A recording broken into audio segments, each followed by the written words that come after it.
Today in this video we will know how to see photos or posts liked by you or someone else on Facebook account.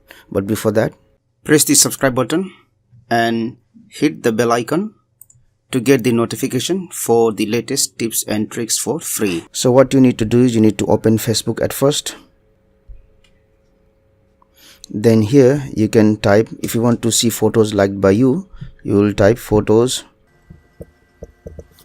liked by me, and then you will see the photos liked by you. You can tap on see all to see all of the photos which you like. Similarly, if you want to see photos liked by some other person, such as photos liked by Beyonce, and then select it and you will see the photos liked by Beyonce. If you select see all, you can see all the photos which is liked by her.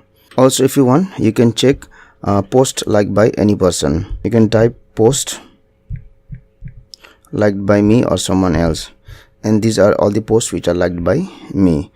So this is how you can either see photos or posts liked by yourself or someone else. Thank you for watching this video, and please subscribe to my YouTube channel for more tips and tricks.